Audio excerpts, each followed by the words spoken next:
So మధ్యలో ఎందుకు బాగా బ్రేకులు తీసుకుంటున్నారు?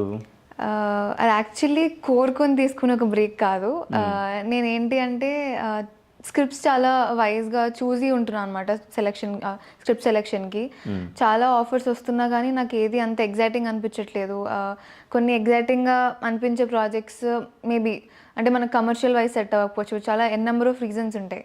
సో దానివల్ల గ్యాప్ వస్తుంది తప్ప నేనైతే కంప్లీట్లీ ఫోకస్ అంతా ఫిలిం ఇండస్ట్రీ మీదే ఉంది నాది.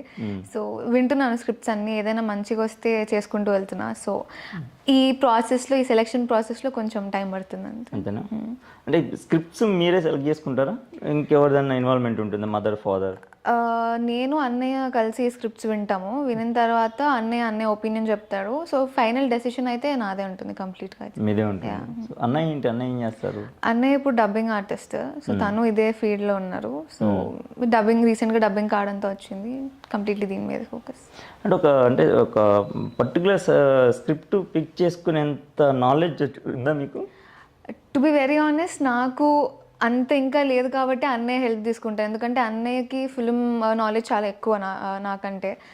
చాలా ఫిల్మ్స్ చూస్తాడు, అన్ని రకాల ఫిల్మ్స్ చూస్తూ ఉంటాడు. సో నాలెడ్జ్ చాలా ఎక్కువ. నేనేంటి అంటే ఇప్పుడు ఒక స్క్రిప్ట్ ఇది సెలెక్ట్ చేసుకుంటే మనకి ఇంత ప్లస్ అవుతుంది అని చెప్పి మనం యాక్చువల్లీ గెస్ట్ చేయలేము. అన్లెస్ అంటే మనం ఆ ప్రాజెక్ట్ చేసిన తర్వాత స్క్రిప్ట్ నచ్చే చేస్తాం. మనం ఏ ప్రాజెక్ట్ చేస్తున్నా అది ప్లస్ అవుతుందా మైనస్ అవుతుందా అని అది రిలీజ్ అయ్యాక ఆడియన్స్ చేతుల్లోనే ఉంటుంది. సో నేను ఎలా సెలెక్ట్ చేసుకుంటాను అంటే క్యారెక్టర్కి నాకు స్కోప్ ఉంది, పర్ఫార్మెన్స్కి నాకు స్కోప్ ఉంది అనిపిస్తే సెలెక్ట్ చేసుకుంటాను. అట్ ద సేమ్ టైం మంచి ప్రొడక్షన్ హౌస్ అయి ఉన్నా, లేకపోతే మంచి డైరెక్టర్ అయినా, సో ఇలా కొన్ని థింగ్స్ ఉంటాయి విచ్ ఐ కన్సిడర్. సో ఇవన్నీ కన్సిడరేషన్కి తీసుకొని అలా సెలెక్ట్ చేసుకుంటాను.